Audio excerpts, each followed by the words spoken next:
Venerable Ananda continued to ask Buddha, formerly, Lord, after the rain retreats, the bhikkhus would set forth to see the Tathagata. We used to welcome them so that these well-trained monks can see and pay their respects to you. But, Lord, after your passing, we shall no longer have the chance to do so. Buddha replied, there are 4 places, Ananda, the sight of which should arouse emotion in the faithful. Which are these 4 places? 1. The place where the Tathagata was born. 2. The place where the Tathagata became fully enlightened in unsurpassed, supreme enlightenment. 3. The place where the Tathagata set in motion the wheel of the Dhamma. 4. The place where the Tathagata passed away into the state of Nibbana in which no element of clinging remains. These, Ananda, are the 4 places that faithful monks and nuns, male and female lay followers should visit. And if whoever, Ananda, should die on such a pilgrimage with his heart established in faith, at the breaking up of the body, after death, will be reborn in a realm of heavenly happiness. 2. Contact with women. Then Ananda asked his second concern on how to act towards women. Then Buddha advised him, do not see them, Ananda. Ananda, but, Lord, if we do see them, do not speak, Ananda. Ananda, but, Lord, if they should speak to us, how should we behave? Then, Ananda, you should establish mindfulness. 3. Question on Buddha's remains. Then the Venerable Ananda asked, what shall we do with the remains of the Tathagata? Buddha replied, do not worry on about the funeral arrangements.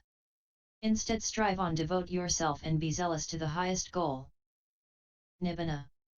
For there are, Ananda, wise nobles, Khatiyas, wise Brahmins and wise householders who are devoted to the Tathagata, and it is they who will render the honor to the body of the Tathagata. Then the Venerable Ananda inquired further, but how, Lord, should they act respecting the body of the Tathagata? Buddha replied, it should be dealt in the same manner as the body of a universal monarch. The body of a universal monarch is first wrapped round with new linen, and then with teased cotton wool, and so it is done up to 500 layers of linen and 500 of cotton wool. When that is done, the body of the universal monarch is placed in an iron oil vessel, which is enclosed in another iron pot.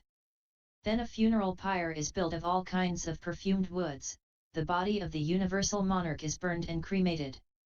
Then at a crossroads a stupa is raised for the universal monarch. And even, Ananda, as with the body of a universal monarch, so should it be done with the body of the Tathagata, and at a crossroads also a stupa should be raised for the Tathagata. And whoever that comes to lay wreaths or put sweet perfumes and colors with a devout heart will reap benefit and happiness for a long time. Buddha further explained that there are 4 persons worthy of a stupa, they are 1. A Tathagata, an arahant, a fully enlightened one. 2. A Paksika Buddha. 3. A disciple of a Tathagata. 4. A universal monarch. Why are these 4 persons worthy of a stupa?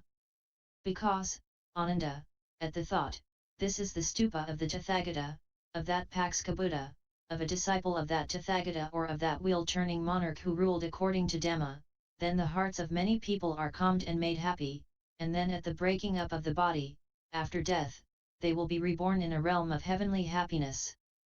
And it is because of this, Ananda, that these 4 persons are worthy of a stupa. Ananda's grief. Venerable Ananda went back into his lodging, leaned against the doorpost and wept, I am still but a learner, I still have to strive for my own perfection. But, my teacher, who was so compassionate towards me, is about to pass away. At that time Buddha asked fellow monks where Ananda was and asked them to tell Ananda that the teacher summons you. Then Venerable Ananda went to the Blessed One, bowed down to him, and sat down on one side. The Blessed One spoke to the Venerable Ananda, saying, enough, Ananda. Do not grieve, do not lament. Have I not taught you from the very beginning that with all that is dear and beloved are subject to change, separation, and becoming other? How can whatever which is born, come into being, compounded, and subject to decay, how can one say, may it not pass away? Now for a long time, Ananda, you have served the Tathagata with loving kindness in deed, speech and thought. Graciously, pleasantly, with the whole heart and beyond measure. You have achieved much merit, Ananda. Now you should make the effort, and soon you too will be free from the taints. Buddha's praise of Ananda. Then the Blessed One addressed the bhikkhus, saying, Bhikkhus, all the blessed ones, arahants, fully enlightened ones in the past also had excellent and devoted attendant like Ananda. And so too, bhikkhus, will the blessed ones, arahants, fully enlightened ones in the future will have such good chief attendant. Ananda knows the right time for bhikkhus, monks, for bhikkhunis, nuns, for laymen and for laywomen, the time for kings, for ministers of state, for teachers of other sects and for their followers to have audience with the Tathagata. Ananda has 4 remarkable and wonderful qualities. What are the 4? If a company of bhikkhus should go to see Ananda, they become joyful on seeing him, and if Ananda then speaks to them of the Dhamma, they are made joyful by his discourse, and when he becomes silent, they are disappointed. So it is also when bhikkhunis, laymen or laywomen go to see Ananda, they become joyful on seeing him, and if he then speaks to them of the Dhamma, they are made joyful by his discourse, and when he becomes silent, they are disappointed. Similarly for a wheel-turning monarch, when he is visited by Khattiyas, Brahmins, householders, ascetics, they become joyful on seeing him, and if he then speaks, they are made joyful by his talk, and when he becomes silent, they are disappointed. And in just the same way, bhikkhus, in Ananda there are these 4 remarkable and wonderful qualities. The past glory of Kusinara. After this the Venerable Ananda said, may the Blessed One not pass away in this miserable little town of Wat and Daub, in the midst of the jungle, a mere outpost of the province. There are other great cities, Lord, such as Kampa, Rajagaha, Savatthi, Sakata, Kozambi and Varanasi. In those cities dwell many wealthy nobles and Brahmins and householders who are devotees of the Tathagata who will provide for the Tathagata's funeral in proper style. Buddha replied, do not say that, Ananda. Do not say that this is a miserable town, right in the middle of jungle in the back of beyond. In the past, Ananda, there was a king by the name of Mahasuddasana, who was a wheel-turning monarch, a king of righteousness, a conqueror of the 4 quarters of the earth, whose realm was established in security, and who was endowed with the 7 jewels. King Mahasuddasana, Ananda, had his royal residence here at Kusinara, which was then called Kusavatthi, and it extended 12 yojanas from east to west, and 7 from north to south. Kusavatthi was the capital back then and was prosperous and well populated, much frequented by people, and abundantly provided with food. Just as the royal residence of the Devas, Alakamanda, is mighty, prosperous, and well populated, much frequented by deities and abundantly provided with food, so was the royal capital of Kusavatthi. Kusavatthi, Ananda, resounded unceasingly day and night with 10 sounds, the trumpeting of elephants, the neighing of horses, the rattling of chariots, the beating of kettle drums, side drums, lutes, singing, cymbals and gongs and cries of eat, drink, and be merry, as the 10th lamentation of the Mallas. Buddha then instructed Ananda to go to Kusinara and announce to the Mallas, that in the last watch of the night, the Tathagata's Parinibbana will take place. Approach him. Vasetthas, approach him. Do not be remorseful later with the thought, in our township it was that the Tathagata's Parinibbana took place, but we failed to see him at the end.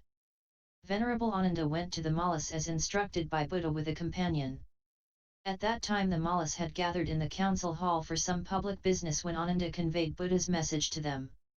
When they heard the news of Buddha's death is near, the Mallas with their sons, their wives, and the wives of their sons, were struck with anguish and sorrow, their minds were overcome with grief and they started weeping and tearing their hair saying it's too soon that Buddha is going into final Nibbana. The Mallas, with their sons, their wives, and the wives of their sons, went to the Sala Grove, the recreation park of the Mallas, to the place where the Venerable Ananda was.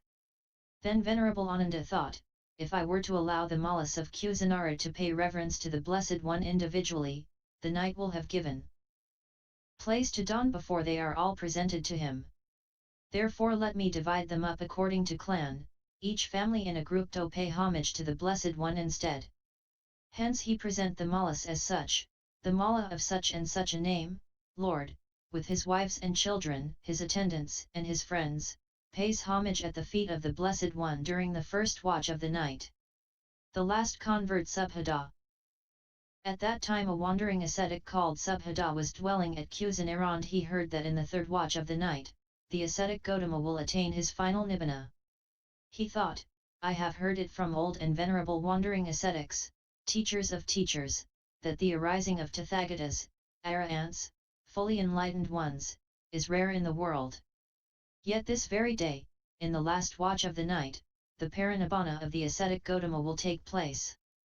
Now there is in me a doubt in my mind, and I am sure that he could teach me the Dhamma as to remove that doubt.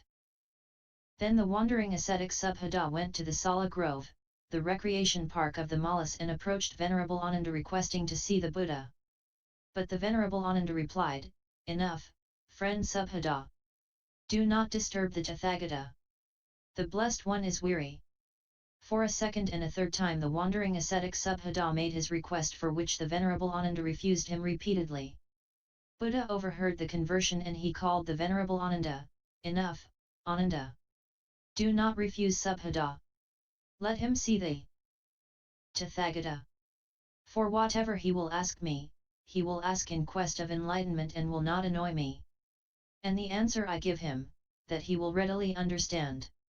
Thereupon the Venerable Ananda said to the wandering ascetic Subhada, go then, friend Subhada, the Blessed One gives you permission to see him. Then the wandering ascetic Subhada approached the Blessed One and saluted him courteously.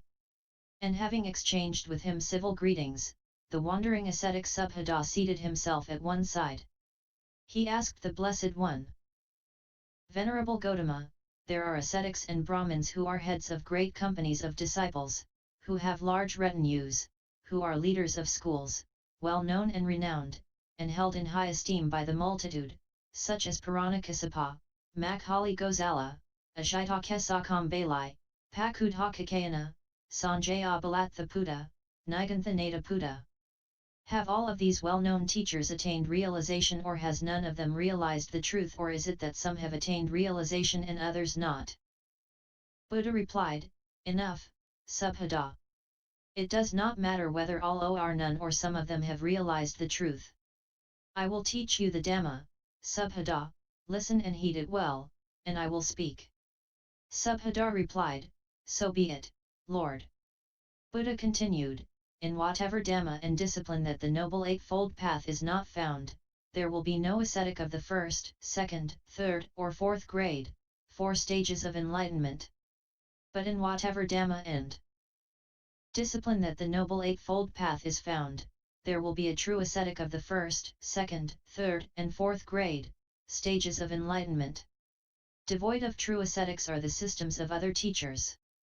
But if in this one the bhikkhus live righteously, the world will not be lacking of arahas. Then Buddha uttered these phrases. I was 29 years old when I renounced the world to seek the good. 50 years have passed since the day I went forth to roam the realm of wisdom's law, outside of which no ascetic who is of first, second, third, or fourth degree. Other schools of such are bare. But if here monks live perfectly in the domain of virtue and of truth, the world won't be lack of arahants. After hearing this, the wandering ascetic Subhada said, excellent, O Lord, most excellent. O Lord. It is as if someone were to set upright what had been overthrown, or to reveal what had been hidden, or to show the path to one who was lost, or to light a lamp in the darkness so that those with eyes might see. Just so has the Blessed One has expounded the Dhamma in various ways.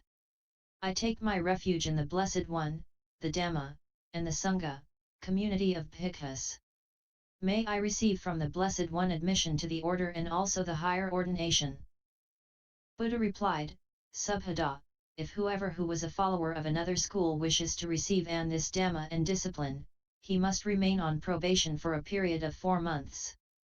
At the end of those 4 months, if the bhikkhus are satisfied with him, they grant him admission and higher ordination as a bhikkhu.